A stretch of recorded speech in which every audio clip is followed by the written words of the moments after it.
ગાંધીનગરમાં બહિયલમાં અથડામણનો મામલો છે અને પોલીસે ઘટનાનું રીકન્સ્ટ્રક્શન કર્યું હતું। આરોપીઓને સાથે રાખીને રીકન્સ્ટ્રક્શન કરવામાં આવ્યું હતું। તો પોસ્ટને લઈને બબાલ થઈ હતી અને આ બબાલ એટલી ઉગ્ર બની ગઈ કે મારામારી સુધી, આગ ચંપી સુધી અને પથ્થરમારા સુધી આવી ગઈ હતી। વધુ અપડેટ મેળવીશું સંવાદદાતા ઋત્વિજ પાસેથી। જી ઋત્વિજ, ઘટનાનું રીકન્સ્ટ્રક્શન કરાયું છે। હજી વાત કરીએ તો બેગેલ ગામની અંદર જે પ્રકારે બનાવ સામે આવ્યો હતો ત્યારબાદ એક પછી એક 60 જેટલા આરોપીઓની પોલીસે ધરપકડ કરી છે। આ તમામ આરોપીઓની સામે ગુનો દાખલ કર્યા બાદ પોલીસે હવે વધુ પૂછપરછ હાથ ધરી છે અને આજે જે આરોપીઓ છે તેને લઈને પોલીસ ઘટના સ્થળ પર પહોંચી હતી। ખાસ કરીને વાત કરીએ તો જે ટોળાએ કેટલીક દુકાનોમાં આગ લગાડી હતી, આ ઉપરાંત કેટલાક વાહનોમાં તોડફોડ કરી હતી। એટલે પોલીસ આ તમામ આરોપીઓને સાથે રાખીને જે જગ્યાએ આ આગ લગાડવાનો બનાવ બન્યો હતો, ઉપરાંત જે જગ્યાએ કારોના કાચ તોડ્યા હતા, પથ્થરમારો કરવામાં આવ્યો હતો, આ તમામ જગ્યાએ આરોપીઓને સાથે રાખીને પોલીસ દ્વારા જે ઘટનાસ્થળનું પંચનામું પણ કરવામાં આવ્યું છે। જી, આપનો આભાર। તો આરોપીને સાથે રાખીને ઘટનાનું રીકન્સ્ટ્રક્શન કરાયું હતું, જ્યાં આગ ચંપી કરવામાં આવી હતી, મારામારી પથ્થરમારો કરવામાં આવ્યો હતો। તે જગ્યા પર પોલીસ તેમને લઈ ગઈ અને આ ઘટનાનું રીકન્સ્ટ્રક્શન કરવામાં આવ્યું હતું। આ સમયે મોટી સંખ્યામાં પોલીસનો કાફલો તૈનાત જોવા મળ્યો હતો, કારણ કે ગઈકાલે 60થી વધુ લોકોની અટકાયત કરવામાં આવી હતી અને તેમની ઓળખ કરીને અટકાયત કરવામાં આવી હતી। ત્યારબાદ તેમને પકડીને ઘટનાનું રીકન્સ્ટ્રક્શન કરાયું છે।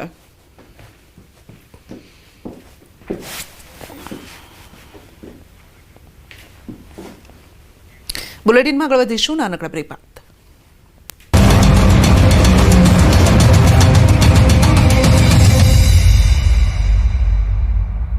जो સોયાબીનનો પાક હતો તે બિલકુલ કળવાઈ ગયેલો છે તથા પીળીઓ નામનો રોગ આવ્યો, તેના કારણે બિલકુલ સિંગો બેઠેલ નથી અને કોઈ ઉત્પાદન થાય એવું નથી। પણ માણસને સોયાબીનનું કોણ પણ પાકે એવું નથી। સરકારશ્રી નમ્ર વિનંતી કે અમને કોઈ પણ વીમો પકવી અને અમને રાહત ફંડે કોઈ પણ પૈસા ચૂકવે। અરવલ્લીના મેઘરજના રેલાવાડા ગામે ખેડૂતો મુશ્કેલીમાં મુકાયા છે। વધુ વરસાદને કારણે 200 વીઘા કરતાં વધુ જમીનમાં કરેલ સોયાબીનનો પાક પાણીમાં ગરકાવ થયો, જેના કારણે ખેડૂતોને લાખોનું નુકસાન થવાની ભીતિ સેવાઈ રહી છે। ખેડૂતોએ સરકાર પાસે વળતરની માંગ કરવી છે। ચાલુ વર્ષે ચોમાસામાં શરૂઆતમાં વરસાદ આવ્યા બાદ વાવેતર કર્યું, જો કે આખરે ભારે વરસાદ થતાં ખેતરોમાં પાણી ભરાઈ ગયા। સોયાબીનના પાકને ભારે નુકસાન થયું, છોડ સંપૂર્ણપણે પીળો પડી ગયો। આ પીડિયાનો રોગ લાગુ પડતા હવે સોયાબીન બિલકુલ ના પાકી શકે તેવી સ્થિતિ છે, ત્યારે ખેડૂતોને લાખોનું નુકસાન વેઠવાનો વારો આવ્યો છે। ત્યારે ખેડૂતોએ તંત્ર પાસે કુદરતના પ્રકોપના ભોગ બનેલા ખેડૂતોને વળતર આપે તેવી માંગ કરી છે। રાજકોટના ઉપલેટા પાસેનો મોજ નદી પરના કોઝવેના સમારકામની માંગ ઉઠી છે। મોજ ડેમ ઓવરફ્લો થવાથી છેલ્લા 20 દિવસથી નદી ઉપરનો કોઝવે તૂટી ગયો છે અને કોઝવેનો રસ્તો બંધ કરાતા 4-5 ગામના લોકોને 12 કિલોમીટર ફરીને જવું પડી રહ્યું છે। વળી કેટલાકને આ તૂટેલા કોઝવે પરથી નદીના પ્રવાહમાં જીવના જોખમે પ્રવાસ કરવા મજબૂર બનવું પડે છે। સ્થાનિકોની માંગ છે કે વરસાદે વિરામ લીધો છે અને તેથી આ કોઝવેનું તાત્કાલિક સમારકામ થાય। અચાનક બજારમાં થઈ ગઈ દોડધામ, પહેલા માર આવ્યો બાઇક ચાલક, તેની પાછળ જીવ બચાવવા પૂરપાટ આવ્યો સાયકલ પર બાળક અને પછી બાળક ન જાણે ગયા ભવની દુશ્મન હોય તે રીતે માતેલા સાંજની માફક આવી ગાય, પછી બાળકને રગદોડી મારવા લાગી। રૂવાડા ઊભા થઈ જાય તેવા પશુના હિચકારી હુમલાના દ્રશ્યો હિંમતનગરના છે। શહેરના સહકારી જીન નજીક આવેલા કર્ણાવતી અને શ્રીધરણ સોસાયટીની વચ્ચે એક બાળક પર ગાયે એવો હુમલો કર્યો કે બાળકનો જીવ જતા રહી ગયો। દ્રશ્યોમાં જોઈ શકાય છે કે બાળક સાયકલ લઈને આવે છે, તેની પાછળ ભડકેલી ગાય દોડી આવે છે। બાળક એટલો હિપતાઈ જાય છે કે દિવાલ સાથે ટકરાયા બાદ એક ખૂણામાં પડે છે, આમ છતાં ગાય તેને છોડતી નથી। બાળકને શિંગડા ભરાવીને હુમલો કરે છે, ત્યારે ઘરની બહાર ઉભેલા લોકો બાળકને બચાવવા માટે દોડે છે। શેરીમાં ઉભેલા શખ્સો પણ બાળકને છોડાવવા માટે લાકડી લઈને આવે છે, પરંતુ ગાય જાણે બાળકનો જીવ લેવા માંગતી હોય તેમ બાળકને ઝાડમાંથી છોડતી નથી। આમ છતાં એક ભાઈ લાકડી લઈને મારતા ગાય દૂર જતા એક ઘરમાં બાળકને ખેંચી લીધો, તો પણ બાળકને મારવા માટે ઘરમાં ઘૂસવાનો પ્રયાસ કરતી હતી ગાય। એક ઘટના નહીં પરંતુ શહેરમાં એક જ દિવસમાં ગાયે 4 જેટલા બાળકને અડફેટી લીધા, બાળકને ઇજાગ્રસ્ત કર્યા। આ ઘટનાથી રોષ ફેલાયો। હવે ગીર સોમનાથના ઉનામાં આંખલાના આતંકના દ્રશ્યો જુઓ। શહેરના મિલન ગેસ્ટ હાઉસ ચોકમાં આંખલા યુદ્ધ જામ્યું, ત્યારે 2 લોકો આંખલાને છોડાવવા માટે લાકડીઓ લઈને પડ્યા હતા પાછળ, જેથી આંખલા ઊભી બજારમાં ભાગવા લાગ્યા। ત્યારે એક આંખલાએ દોડતા એક યુવાનને હવામાં ફંગોળીને જમીન પર પટક્યો, જેથી યુવાનને ગંભીર ઈજા પહોંચી। યુવકને માથાના ભાગે ગંભીર ઈજા થતા ઘટના સ્થળ પર બેભાન થયો। બીજી તરફ ધોરાજીમાં આંખલા યુદ્ધ જામ્યું। સોની બજારમાં 2 આંખલા વચ્ચે યુદ્ધ જામ્યું। સોની બજારમાં 2 આંખલાઓ ખાબડી પડ્યા હતા, જેમાં રિક્ષા ચાલકનો આબાદ બચાવ થયો। આંખલા એવા બાકડ્યા કે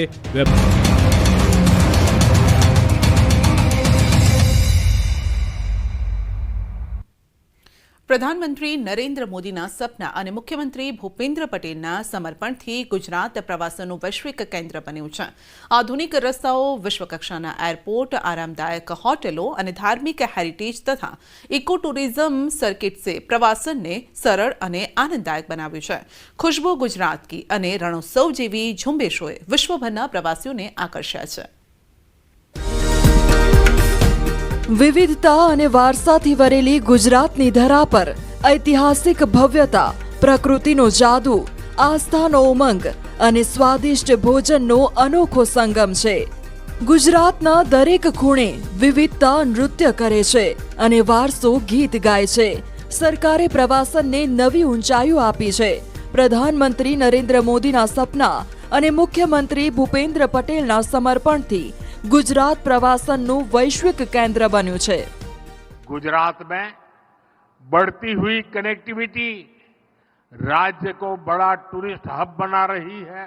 आज अहमदाबाद शहर, रानी की वाव, चांपानेर और धौलावीरा वर्ल्ड हेरिटेज बन चुके हैं. द्वारका में शिवराजपुर का ब्लू फ्लैग बीच है. एशिया का सबसे लंबा रोपवे ये हमारे गिरनार पर्वत पर है. एशियाटिक लायन ये हमारे गिर के जंगलों में पाए जाते हैं. दुनिया की सबसे ऊंची प्रतिमा सरदार साहब की स्टैच्यू ऑफ यूनिटी गुजरात के एकता नगर में है. रणोत्सव में आज दुनिया भर के पर्यटकों का मेला लगता है. विकास भी, विरासत भी. आज गुजरात भारत आने वाले विदेशी पर्यटकों की पसंद बनता जा रहा है. गुजरातनी धरोहर दुनियाने मंत्रमुग्ध करे छे. राणीनी वावनी कलात्मक शिल्पकृति, चांपानेरनो ऐतिहासिक गढ़, धोळावीरानी हड़प्पन संस्कृति અને અમદાવાદની જૂની પોળો આ યુનેસ્કો વર્લ્ડ હેરિટેજ સાઇટ્સ ગુજરાતની ગૌરવ ગાથા કહે છે. આપણે ગુજરાતના સાંસ્કૃતિક વારસાને ઉત્સવોના માધ્યમથી ઉજાગર કરવા માટે પણ પ્રવાસનને પ્રોત્સાહન આપી રહ્યા છે. શ્રી નરેન્દ્રભાઈએ ગુજરાતની સાંસ્કૃતિક પરંપરાને પ્રવાસન સાથે જોડી રાજ્યમાં ટુરિઝમને નવો મોડ આપ્યો છે. એના પરિણામે સર્વગ્રાહી વિકાસ, સ્થાનિક રોજગારના અવસરો મળતા થયા છે. કચ્છનું રણ ગુજરાતના નકશામાં તોરણ બનીને ઉભરી આવ્યું છે. કચ્છમાં વાગડથી લઈ લખપત સુધી પ્રવાસન સ્થળો વિકાસ પામી રહ્યા છે. વર્લ્ડ હેરિટેજ સાઇટ ધોળાવીરાને પ્રવાસન સ્થળ તરીકે વિકસાવવાના સરકારના અભિગમ અન્વયે ચાલુ વર્ષે ટેન્ટ સિટી સહિતની સુવિધાઓ ઊભી કરાઈ છે. કચ્છમાં road to heaven, Dhordo, Mandvi beach સહિતના આકર્ષણની સાથે ભારતનું એકમાત્ર ભૂકંપ આધારિત સંગ્રહાલય પણ ભુજમાં આવેલું છે. કચ્છ જિલ્લામાં ગુજરાત ટુરિઝમ દ્વારા વિકાસ અને પ્રવાસન ક્ષેત્રને વિકાસ કરવા માટે જે પ્રયત્નો કરવામાં આવે છે એ ખરેખર સરાહનીય છે. ધોળાવીરા આજે વિશ્વ ફલક ઉપર પ્રસરી રહ્યું છે. ધોરડો વિશ્વ ફલક ઉપર પ્રસરી રહ્યું છે. ગુજરાત સરકારના પ્રવાસન વિભાગના પ્રયત્નોથી લાખોની સંખ્યામાં લોકો દર વર્ષે અહીંયા